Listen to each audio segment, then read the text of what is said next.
Hi friends, welcome to my channel. Friends, अगर आप grow application use कर रहे हो और आपने होल्डिंग में कुछ स्टॉक्स बाय करके रखे हैं और आपको उस पे स्टॉप लॉस प्लेस करना है तो किस तरीके से प्लेस कर सकते हो इसके बारे में बताने वाला हूँ। देखिए, होल्डिंग्स में जब आप स्टॉक को बाय करते हैं तो आप दो तरीके से स्टॉप लॉस लगा सकते हो। या तो आप जीटीटी ऑर्डर में स्टॉप लॉस लगा सकते हैं, जिसके ऊपर ऑलरेडी मैंने एक डिटेल वीडियो बनाया हुआ है। लेकिन अगर आप डेली बेसिस पे स्टॉप लॉस लगाना चाहते हैं तो मैन्युअली ये काम आपको करना पड़ेगा। दोनों प्रोसेस बताऊंगा। जीटीडी का सेपरेट वीडियो भी है, वो भी देख सकते हो, और जीटीडी का इसमें भी मैं बताऊंगा किस तरीके से लगाते हैं। तो दोनों तरीके आपको देखने हैं।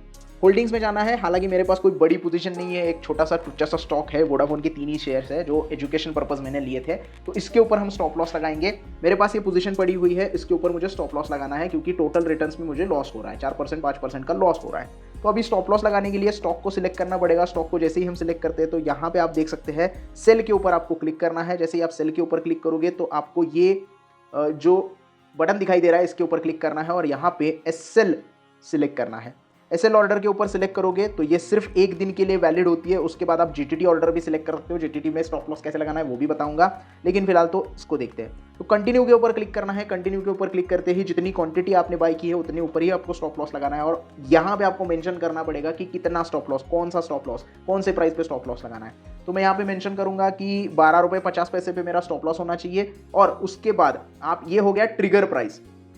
अब ट्रिगर प्राइस होता है और आप यहाँ पे लिमिट प्राइस नहीं लगाते, इसको बोलते हैं SLM, स्टॉप लॉस मार्केट। अगर मैं यहाँ पे लिमिट प्राइस भी लगा दूंगा तो ये हो जाएगा स्टॉप लॉस लिमिट। अब दोनों में फर्क क्या है? अगर मैं यहाँ पे लिमिट प्राइस नहीं लगाता तो क्या होगा कि मेरा स्टॉप लॉस क्या होगा, ट्रिगर हो जाएगा 12.50 पे। 12.50 पे स्टॉप लॉस ट्रिगर हो गया। तो उस टाइमिंग पे मार्केट में क्या ऑर्डर चल रही है उस ऑर्डर के ऊपर मेरा स्टॉप लॉस हिट हो जाएगा और ऑर्डर एग्जीक्यूट हो जाएगी। अब मान लो 12.50 जब मार्केट में प्राइस आती है, जब प्राइस यहां तक आती है, तब उस वक्त 12.55 भी हो सकता है ऑर्डर एग्जीक्यूशन के टाइम पे, 12.45 भी हो सकता है। तो दोनों में से उस टाइम पे मार्केट पे तुरंत जो ऑर्डर कोई अवेलेबल होगी उस ऑर्डर के ऊपर मेरा स्टॉप लॉस हिट हो जाएगा। तो ये होता है स्टॉप लॉस मार्केट। तो आप स्टॉप लॉस मार्केट में सिर्फ ट्रिगर प्राइस लगाते हो। लेकिन अगर मैं यहाँ पे लिमिट प्राइस लगा दूं और लिमिट प्राइस पे बोल दो कि 12.40 पे मेरा ऑर्डर एग्जीक्यूट होना चाहिए एग्जैक्टली, तो क्या होगा, जब स्टॉक की प्राइस 12.50 पे आएगी तो ऑर्डर आपका एक्सचेंज के पास चला जाएगा, वो एग्जीक्यूट नहीं होगा। क्यों नहीं होगा? क्योंकि आपने मेंशन किया है 12.40 पे मेरा ऑर्डर एग्जीक्यूट होना चाहिए। तो जब तक 12.40 नहीं आता तब तक आपका ऑर्डर एग्जीक्यूट नहीं होगा। सिंपल है, तब तक ऑर्डर एग्जीक्यूट नहीं होगा। जैसे ही प्राइस 12.40 आएगा, एक्सचेंज आपका ऑर्डर एग्जीक्यूट कर देगा, आपका स्टॉप लॉस हिट हो जाएगा। तो ये है फर्क एसएल मार्केट और एसएल लिमिट में। अब ये ऑर्डर लगाने के बाद आपको वेरीफाई सेल करना पड़ता है, क्योंकि दिन में एक बार, अगर आप डिलीवरी के स्टॉक बेच रहे हो तो दिन में एक बार आपको आपकी होल्डिंग्स वेरीफाई करनी पड़ती है। एक बार दिन में आपने वेरीफाई कर ली तो पूरे दिन में आपको बाद में वेरीफाई करने के लिए नहीं जरूरत है। लेकिन हर दिन अगर आप स्टॉप लॉस लगाना चाहते हो तो आपको वेरीफाई करना पड़ेगा। तो वेरीफाई सेल के ऊपर क्लिक करना है। अब verify using TOTP and OTP। TOTP आपको आ जाता है। अगर आपने POA सबमिट नहीं किया है तो, फॉरगॉट किया है तो फॉरगॉट टिपिन कर दो, जनरेट टिपिन कर दो, आपको टिपिन रिसीव हो जाएगा आपके मोबाइल के ऊपर। जैसे मेरे मोबाइल के ऊपर टिपिन आ गया है, उसको हम यहाँ पे एंटर करेंगे। टीपिन एंटर किया है, वेरीफाई करेंगे। उसके बाद आपके मोबाइल नंबर के ऊपर और आपके ईमेल के ऊपर एक OTP आता है, वो OTP आपको वेरीफाई करना है। वो OTP भी हम यहाँ पे एंटर कर देते हैं तो आगे की प्रोसेस कंप्लीट होगी। तो वेरीफाई करना है। वेरीफाई करने के बाद आप सेल करने के लिए हो जाते हो आराम से। सेल के ऊपर क्लिक करना है और यहाँ पे दिखाई देगा सेल ऑर्डर प्लेस। अब सेल ऑर्डर प्लेस मतलब घबराना नहीं है, आपने स्टॉप लॉस ही लगाया है। तो आप यहाँ पे देख सकते हैं सेल SL मतलब स्टॉप लॉस होता है। अब हमारा ट्रिगर प्राइस क्या है, 12.50, और हमारा एक्चुअल ऑर्डर क्या है, 12.40। तो इस तरीके से आप क्या कर सकते हो, स्टॉप लॉस लगा सकते हो डिलीवरी स्टॉक के ऊपर, डेली बेसिस के ऊपर। ये सारी चीजें आपको मैन्युअली करनी पड़ेगी। अब ये ऑर्डर को अगर आपको मॉडिफाई करना है तो मॉडिफाई कर दो, या फिर कैंसिल भी आप कर सकते हो। फिलहाल मैं इसको कैंसिल कर दूंगा क्योंकि मुझे आपको दिखाना है जीटीटी में स्टॉप लॉस कैसे लगाना है। तो हम आते हैं फिर से स्टॉक के ऊपर, होल्डिंग्स में जाएंगे, फिर स्टॉक के ऊपर क्लिक करेंगे। उसके बाद फिर सेल के ऊपर क्लिक करेंगे। सेल के ऊपर क्लिक करने के बाद फिर से हमें इसी ऑप्शन के ऊपर जाना है और अब हमें जीटीटी ऑर्डर सेलेक्ट करना है।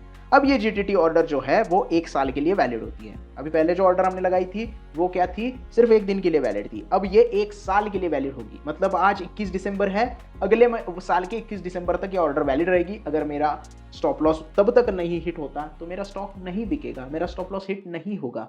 अगर प्राइस आ जाती है तो मेरा स्टॉक बिक जाएगा, मेरा प्रॉफिट या फिर लॉस है वो बुक हो जाएगा। सिंपल है।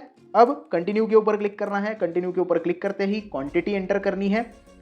सेम प्रोसेस है, 3 क्वांटिटी। उसके बाद यहां भी आपको ट्रिगर प्राइस देनी है और लिमिट प्राइस देनी है। अब यहां पे आप थोड़ा लंबा खेल सकते हो। मतलब आपने 13 रुपये 50 पैसे, अभी हमने थोड़ी देर पहले ऑर्डर लगाई 12 रुपये 50 पैसे, यहां आप 8 रुपये 9 रुपये तक का ऑर्डर नीचे लगा सकते हो। जैसे कि आपको लगता है कि आपकी बाइंग प्राइस, मान लो अब स्टॉप लॉस आप कब लगाते हो, मान लो आपने 12 रुपये पे बाई किया है और उसके नीचे अगर प्राइस चली जाती है तब आप स्टॉप लॉस लगाओगे कि एक सर्टेन पॉइंट पे मेरा कैपिटल इतना ही लॉस होना चाहिए।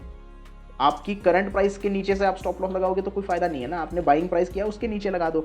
अब मुझे यहाँ लगता है कि 10 रुपये से नीचे अगर स्टॉक आएगा, या फिर उसके बाद मैं लिमिट भी लगा सकता हूँ 9 रुपये 80 पैसे का। 9 रुपये 80 पैसे मेरा लास्ट लिमिट है, उसके नीचे मैं लॉस नहीं सह पाऊंगा तो मैं वहां पे वो ऑर्डर लगा दूंगा। अब उसके बाद हम यहाँ पे सेल के ऊपर क्लिक कर देंगे। अब हमने पहले ही वेरीफाई कर दिया है तो बाद में फिर वेरीफाई करने की जरूरत नहीं है। अब हमारा जीटीटी ऑर्डर प्लेस हो गया है। अब ऑर्डर्स में अगर आप जाओगे तो यहाँ पे आप देख सकते हो वोडाफोन आइडिया पे हमने जीटीटी ऑर्डर प्लेस किया है और सेल एसएल आप देख सकते हो। अगर इसके ऊपर क्लिक करोगे तो आप यहाँ पे देखोगे कि वो ऑल ऑर्डर्स में चला गया था। अगर आप देखोगे यहाँ पे तो जीटीटी ऑर्डर हमने लगा दिया, वो ऊपर के साइड में है, वो नीचे की दूसरी वाली ऑर्डर थी। अब यहाँ पे हमने डिलीवरी के लिए सेल ऑर्डर लगा दिया है जिसका हमने प्राइस रखा है 10 रुपये। इसके ऊपर अगर आप क्लिक करोगे तो ऑर्डर डिटेल्स में आप देख सकते हो कि grow order place on grow 21 दिसंबर 2023 और एक्सपायर कब होगा, 21 दिसंबर 2024 को। तो अगर 1 साल में ये स्टॉक इतना नहीं गिरता है तो मेरा स्टॉप लॉस हिट नहीं होगा, अगर गिरता है तो मेरा स्टॉप लॉस हिट हो जाएगा और मैं इससे एग्जिट हो जाऊंगा। तो ये है तरीका ग्रो में डिलीवरी स्टॉक में स्टॉप लॉस लगाने का। आई होप आपको पूरी प्रोसेस अच्छे से समझ में आ गई होगी। वीडियो पसंद आया हो तो प्लीज़ लाइक कर देना। अगर ग्रो पे अकाउंट नहीं है तो तुरंत ग्रो पे अकाउंट बना देना, लिंक अवेलेबल है डिस्क्रिप्शन में। अगर कोई डाउट है तो कमेंट सेक्शन में पूछ सकते हो। वीडियो को लाइक करना, वीडियो को शेयर करना और चैनल को सब्सक्राइब करना ना भूलना। धन्यवाद।